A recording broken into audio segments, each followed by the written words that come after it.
A gente já viu o que é neuroarquitetura, do que ela se alimenta, e agora vamos entrar no para que serve a neuroarquitetura. Mas antes de a gente entrar exatamente na aplicabilidade da neurociência aplicada à arquitetura, a gente precisa entender alguns pontos importantes que é o funcionamento do nosso corpo. Vamos entrar antes na aula de sistema nervoso. O nosso corpo, então, é dividido entre o sistema nervoso central e o sistema nervoso autônomo. O sistema nervoso central é dividido em duas grandes partes, o encéfalo e a medula espinhal. Dentro do encéfalo, que é protegido pelo crânio, estão os órgãos do cérebro, o tronco encefálico e o cerebelo. E a parte da medula espinhal é protegida pela coluna vertebral. O sistema nervoso central, como um todo, ele serve para captar as informações do ambiente e traduzir para o corpo e mandar informações para o resto do corpo.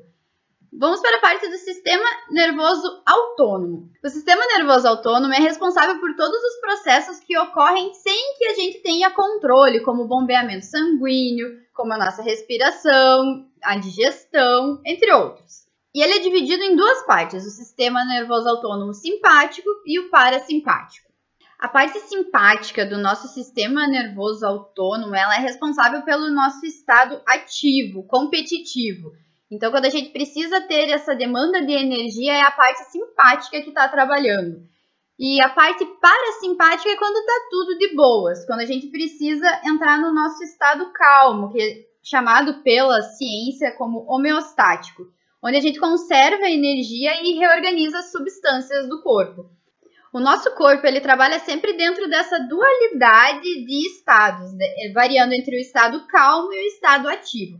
Por que é importante a gente saber disso? Porque o nosso cérebro, ele precisa de equilíbrio para sobreviver. A gente precisa ativar o nosso estado de competição quando necessário, quando a gente precisa, quando a gente está sobre alguma ameaça, ou enfim, algum momento que a gente demande a energia para isso. E quando a gente não está sobre esse momento, a gente precisa relaxar, a gente precisa regular as nossas substâncias. A gente não consegue ativar todos os processos do nosso corpo ao mesmo tempo, tá? Então, no momento em que a gente ativa a nossa energia, todo o sangue, o bombeamento de sangue que a gente precisa para a ativação dessa energia nos músculos, ele fica disponível para os músculos. E não, então, para a digestão e todos os outros sistemas autônomos parasimpáticos. Então, é por isso que o nosso corpo precisa desse balanceamento de substâncias. A gente vai falar um pouquinho na próxima aula sobre o estresse, que é, então, o ativador desses sistemas autônomos simpáticos.